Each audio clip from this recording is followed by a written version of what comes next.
Providing a form for users to fill out is one of the most popular features of any web application. Every day you utilize forms to log in, register, place orders, and so on. It's dangerous to process user inputs before validating them, and hence performing validation to your form is extremely important. Hello guys, in today's tutorial, I Bhavita will take you through to perform validation on form in Angular. So without further ado, let's go through the agenda for today. Firstly, we're going to understand what Angular forms are and then look at the need for validation in Angular, and then go ahead and learn about types of validation in Angular. And then we look into the type of template-driven form validation and the next type, reactive form validation. Finally, we'll take a look at custom validator and close the session with a demonstration. But before we get started, make sure you're subscribed to Edureka YouTube channel and hit the notification bell to never miss an update on the latest videos.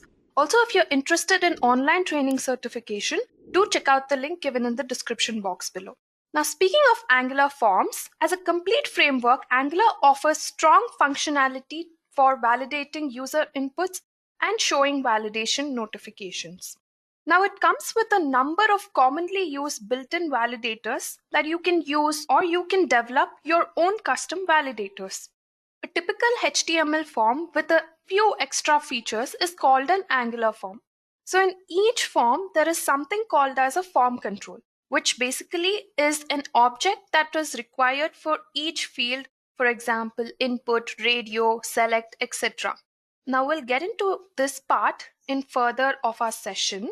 So forms actually leverage synchronous data flow between the view and the data model, and also they allow direct access to underlying form of APIs, which will make creating large-scale forms pretty easy. So now let's understand the importance of using forms. As you can see here, I've taken Google as example, as Google is a prime user of forms. But practically speaking, Google uses forms to manage event registration, create a quick option poll, and much more. Basically, with Google Forms, you can create, analyze surveys right in your mobile or web browser with no special software required. Now, you can also get instant results as they come in. And you can also summarize survey results at a glance with charts and graphs. Now, moving on, let's look at the building blocks for creating an Angular forms. So, as I've already mentioned, there's something called as form control. It also shows the fields conditions such as whether it's been touched, untouched, dirty, pristine, or something like that. Next, we have form group. Basically, form group is a bunch of form controls. Finally, we have something called as form array. Form array, just like form group, is a form control container that aggregates the values and validity state of its child components and some more things like these. Now let's go ahead and see each of it in detail. So each field's information is provided by the form control object, like its value, whether the value is legitimate, or if not, what are the validation errors, and so on are being provided by this form control. Now, a form group, on the other hand, is a group of form control objects, like I've mentioned earlier. So at least one form group exists in every Angular form. Now, in use cases such as separating the handling of personal and professional data parts of a user registration form, you may actually decide to create different form groups. Now, certainly we need to know why we need validation in Angular. Now, the main reason might be for security purposes. So form validation is required to prevent online form abuse by malicious users. Also, improper validation of form data is one of the main causes of security vulnerabilities. Now, it exposes your websites to attacks such as header injections, cross-site scripting, and SQL injections. So performing validation can actually prevent your websites and web application being attacked by such breach of data.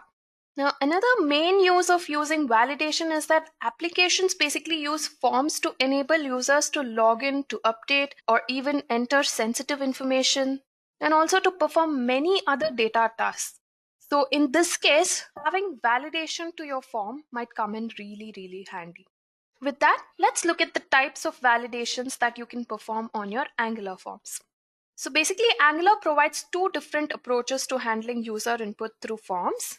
So first is template-driven form and then reactive forms. Both actually capture user input events from the view, validate the user input, create a form of model and data model to update, and provide a way to track changes. Firstly, we have reactive form validation. Now, in reactive form validation, we create form control objects explicitly in a component for that particular template, which means you can actually use HTML class as form group that can in turn be defined in your component. So basically, they rely on directives in the template to create and manipulate the object model. And if you want to add a simple form to an application, such as email list to sign up in your form, then reactive forms come in really handy. Now, in template-driven form validation, the ng model directive is used for each field. Now, this is basically present in the template, hence the name. So if you compare with reactive forms, template-driven form are more easier ones. Also, they are more robust, they are more scalable, reusable, and testable also. Now, here you can see some of the key differences between each of the types of forms. Firstly, the reactive forms are more explicit and they can be used to create more component class. While speaking of template-driven forms, it's a more implicit and it can be created by using directives. So directives are basically classes that add additional behavior to elements in your Angular application. Now, speaking of reactive forms again, it is more structured and immutable, while template-driven form is unstructured and mutable. Reactive in a whole is synchronous and template is asynchronous. Speaking of functions, so in reactive forms, the functions are used as the prime component, while in template-driven forms, directives are used as the prime component. With that, let's move on to each of the forms validation part. Now, firstly, we have template-driven form. Now, as seen here, this is how a template-driven form looks when a validation is applied. So there's nothing notable that's done here. Basically, to add validation to a template-driven form, you can actually add the same validation attribute as you would with a HTML form of validation. And in case of validating input in template-driven forms, Angular has actually provided built-in validators to validate common use cases. Now, in order to use these built-in validators, you would need to apply validation attributes to each form field where you want some validation to be applied. So every time the value of a form control changes, Angular runs validation and generates either a list of validational errors that result in invalid status or null, which basically results in valid status. Now, this code here shows the code structure for applying in our validation for template-driven forms. We'll actually look at this in our demonstration part. Now, let's move on. Next, understanding our validation in reactive forms. So in reactive forms, we don't actually pass ng module directive like we've already discussed. That's done in template-driven forms. Also, we don't use HTML validation attributes here. Now, validators are actually specified when the form control objects are created in the component. Like I've mentioned, component class plays a vital role in our reactive forms. So here, while validating the input in reactive forms, basically instead of adding validators through attributes in the template, you can add validator functions directly to the form control module in component class. Now, Angular then calls these functions whenever the value of the control changes. Also, another thing in reactive forms are that there is something called as validator functions. Now, I've already seen that template-driven forms are asynchronous and reactive forms are synchronous. But internally, reactive forms can be both synchronous and asynchronous due to the usage of form control. Now, it can be explained as, like for example, taking synchronous validators. They can take a control instance and immediately return either a set of validational errors or null. Now you can pass these as the second argument when you instantiate a form control.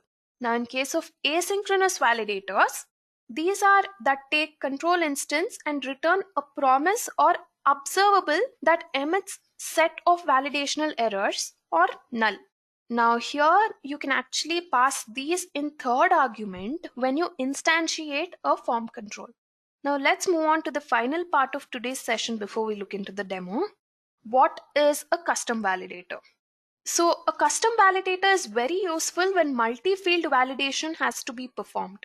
That is, when a validation rule can be true or false depending on the values of multiple different form fields as opposed to just one field. Actually, in some cases, the built-in validators don't always match the exact use case of your application. So in these cases, you can sometimes create your own validator, which is known as custom validator. Now, basically, in reactive forms, you can actually add a custom validator by passing the function directly to form control. While in template-driven forms, you should add a directive to the template when the directive wraps the validator function. With that, let's look into the demonstration. So here for demonstration, I've considered an editor known as Visual Studio Code.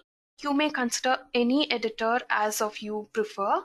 So firstly, to create any particular Angular application, you need to create a project. And here I've considered a project name as Form Validation. You may consider anything you may wish for. Now in Form Validation, when I create this project, I will be seeing many folders, and one of the important folders that we need to work on is the source folder. Now inside the source folder, we'll have app folder where we have all our components being created. Now inside this component, you can actually create one more component using the command ng space g space c, the component name. And once you do that, your just created component will appear over here. So I have created a component named form demo as we are going to work on forms today. Now, once I open this component, I have a number of component files here, a TS file, a HTML file, and styling CSS file. Now with that, let's get started with our demonstration. So first thing when you create a component is you're supposed to go to app.component.html and call your just created component tag here. This is to render the component that you created into your application. Now, once you did that, just for appearance purpose, I'm just going to give this command. Now, I have given this only to make it visibly delight. Let's go ahead and see in our terminal what we have. I'm assuming this will not be displayed, but let's go ahead and see. First thing we're supposed to do to see our output in our browser is we need to give certain commands. Now, first thing is make sure you have installed npm. So I'm just going to say npm install. Now, once your npm is installed, make sure you start your browser. You can say npm start. Now, once it is compiled successfully, let's go ahead and see in our browser. Now, as you can see, I just gave this tag Edureka. That's what we are seeing here. Otherwise, whatever is there in our components HTML file, we see it here. Now, let's go back to our Visual Studio Code and see how our component works. As I told you, whatever is displayed in our HTML, that is what is displayed in our browser. Now, let's go ahead and edit this part. So before we go ahead, it's important for us to understand the use case scenario today. So the use case here is to create a login form which has fields as email ID and password. So for that, firstly, we have to import a form module. So let's go ahead into our app.module.ts and import our form module. So to import form module, now before that, just notice here our component has been imported and it is also been mentioned here in the imports. Now let's go ahead and import our form module. So I'm just going to import my form module here. Say import. You can see forms module here. Now it's imported. Also, we need to call it in our imports. Now we have imported. Now any form structure we create in our Angular can be done hassle-free. Now let's create the form. So in order to avoid all the trouble, I'm just going to take the forms from Bootstrap Forms. So let's go back to our browser. Just going to say Bootstrap Forms. Here in Forms, I'm going to copy this and paste it over here. Also, along with this, you need to go to styles.css and then paste a command, which is again given in our Bootstrap forms page. Now I'm going to insert this import file here. Now I'm doing this because our forms should be displayed in a correct format with our CSS in a right format. So I'm just importing this file over here. You can find this URL in your Bootstrap forms website itself. Now let's go ahead and edit our forms and remove the unwanted things that we don't want here. So the first thing that I'm going to get rid of is my small tag, which it is not necessary. I'm just going to say delete. And the next thing is this class, which is not needed. Just going to keep saving meanwhile. And again, I'm going to remove this particular class, which again, I don't need it. Just going to save again. Now I also don't need form check. I'm going to get rid of it. Now, as I mentioned, our use case is only email address and password. So just going to let that along with the submit button. So now I need to make sure that this is in a proper format. So I'm going to add this within a div class. Let's go ahead and do that. Just going to say div. I'm just going to call the class style and say text align and center, just to make it in the center. Also, I'm going to close this div tag, close here as well. Now save it and let's go to our browser and see how this is displayed. Now, as you can see, our email address, password and submit button has been displayed here. Now let me make this also center aligned. So for that, I'm going to this and let me give a class over here. I'm going to say same thing, text align center. Save it, go back to our browser and see. Now this is visibly delight enough. Let's go ahead and start with our technical stuffs. Now starting with our technicality, first thing we're supposed to do is we're supposed to add ng model. Now that's going to be for all our input tags, that is to call our input. So let me just go ahead and say ng model. So I'm going to do this for all the inputs. Now we have just 2 of them. So I'm going to add ng model. Now adding this will import all the particular ng content into our forms. How are we going to know this? We'll get into our browser and then we'll have a look at it. Now, if we go back to our browser and I just inspected here. Now, once you inspect, if you click on the input tag, you can see here there is a class called ng content and some more classes of ng that's been added, which means our form is being recognized by Angular. Now let's go ahead and move on to our next part. So next, what we're going to do is we're going to start with our form method. So once you submit the form, our submit method is being called, and hence a method called form method should also be called. Now for that, we're going to add something that is related to submit. So what I'm going to do here, I'm going to add ng submit. That's going to be in brackets. Now this equals our submit method should be called. I'm going to say submit. That's the submit method. Now let's define the submit method in our form.component.ts. Now opening our form demo. Now let's get rid of this unnecessary code. Now this is not necessary over here and this as well. Just going to keep that here. Now to define a function for submit, what we're supposed to do is I'm just going to say submit and then I'm just going to console log this so that once I enter some value, I'm just going to see this in my console and just going to save this. Now once this is done, every time I hit a submit button, this method is being called. Now let's go back to our browser and see how this works. Now coming back to our browser here, let's get into the console, clear our console and let's hit submit. I'm saying submit and it says form submitted. So our functionality here works. Now let's go back to our editor again and work on the rest of the form part. Now for us to represent the JavaScript, we're supposed to go to our HTML file here, and we're supposed to call our login ID and say ng form. Now this is for our form representation of JavaScript. I'm going to save this. I'm going to go to component ts and I'm going to say login, and also here I'm going to call login. That is to say the form that once I log in, you need to take the submit. Now I'm just going to say there is an error shown. So I'm going to say save. Now in order to rectify this error, we're supposed to go to our HTML file and make sure you call your argument as login. As you can see, it is compiled successfully, and let's go back to our browser and see. Now, as you can see here, I'm going to say submit. Now you can see that there are callback functions called here.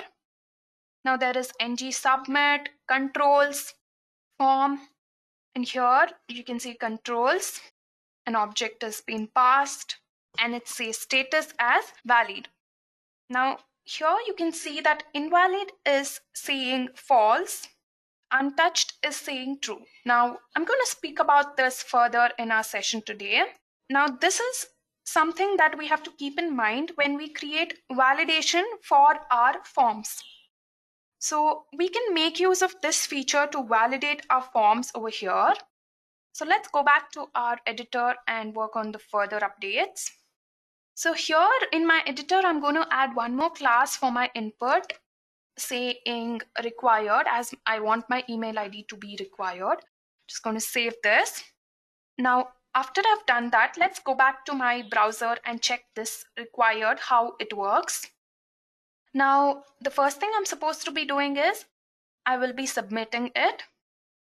And again, if I go back to my forms and here in my errors, now here in our browser, as you can see, I'm just going to say submit. Now after this, let's get into our form and then controls. And then in our user email, it says errors required true. Now here it means that since we have given our class as required for this email, now that means when you say class as required, it means when you give any input, it gives error and you may need to give an input in order to proceed in your forms. And hence it says required is equal to true. Now let's go ahead and proceed with our other functionalities. Going back to the editor again. So as I've mentioned earlier in our inspect, as you saw, there were many objects as valid, invalid. Now we're going to change that and leverage with those objects. For that, we're supposed to add something called as template variable. How we add that is we're going to say slash variable equal to, I'm going to say ng model. Now we're doing this because we're supposed to use those objects in order to control our form.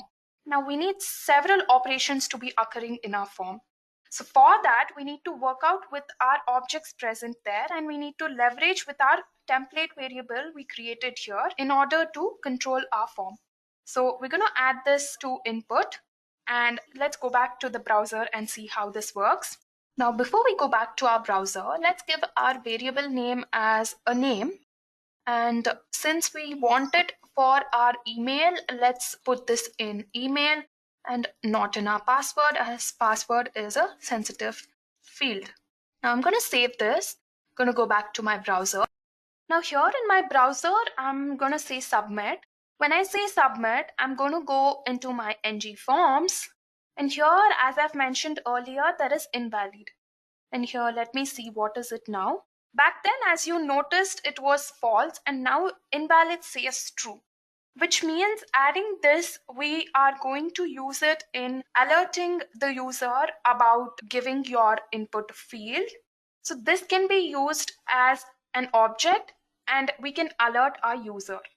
So we'll see how that works. For now, this is what is being done here. Now let's go back to our editor again. Now to work around with that invalid and to alert our users about our form, we're going to create a div class under our input. So I'm going to say div. And here I'm going to give an if statement. So I'm going to say tar ng if. Now here when a variable is touched and a variable is invalid, I have to alert the user. So I'm going to say alert, alert, danger. Now here my variable is name. So I'm going to change this to be name. So this is the div class I need to be telling the user to. And here I am going to give a message to user telling email is required. Okay, just going to save this. But before we do this, we're supposed to add our alert class into our CSS. So I'm going to go to my CSS page and say dot alert danger, just to give it a class. I'm going to say background color as red, as that signs danger, and my alert class also, that's going to be color white. Let me have my text as white. Now I'm going to save this. Now the error shown was I have given this as a dash. Make sure you don't do such errors and just save it. It's compiled successfully. Now let's go back to our browser and see how this works. Now coming back to my browser here, if I say email and then I don't give anything and I go, it says email is required. Now let's make this a more visibly delight. Let's give it black background. We'll do that. As you can see here, if I go to password, I'm just going to refresh this again, and I say without that, I go to password, it's going to say email is required. Now let's go ahead and change this, and meanwhile we'll look into other functionalities as well. So here in my editor, I'm going to this and I'm going to change this to black because it was not visibly delight. I'm going to say black, I'm going to save this. Let's go back to our browser and check this. So let's reload it and go here.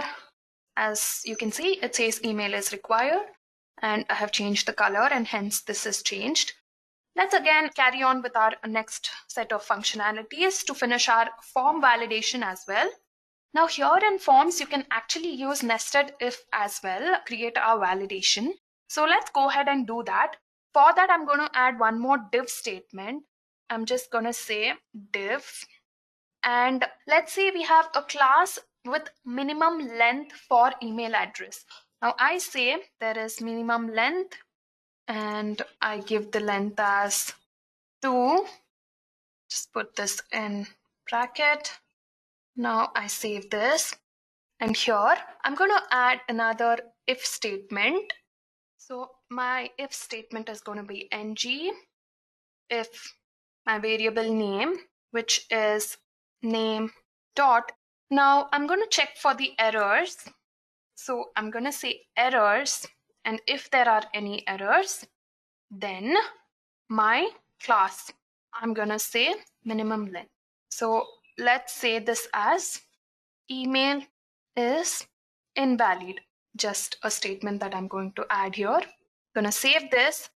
But since we are using nested if, it's important for us to have a div class for this as well.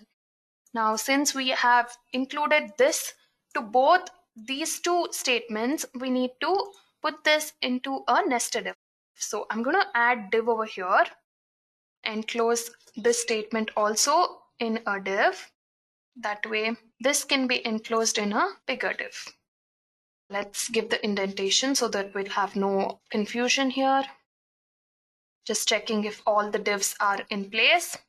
Now, since I'm giving an if statement to email as well, let me go ahead and give this also an if statement and say it's required. I'm going to save this. Let's see if this will work. Back in my browser here, just going to refresh this. And let's see if our previous functionality works. Just not going to type anything. Go here. It says email is required. Now with that, Let's go ahead and see. I'm going to say AB. It gets submitted. But if I say A, it says invalid email. So this proves that all our functionality is working. Now with this, we've reached to the end of today's session. In this session, we've learned both about forms and form validation. Now I hope today's session was helpful for you. Of course, you can try many more things that is involved in this. This was a simple application, how it works, and however the form's validation is occurring. I recommend you to try more and complex applications to master this. I hope this session was helpful. Until we meet again next time, happy learning. I hope you have enjoyed listening to this video. Please be kind enough to like it, and you can comment any of your doubts and queries, and we will reply them at the earliest. Do look out for more videos in our playlist and subscribe to Edureka channel to learn more. Happy learning!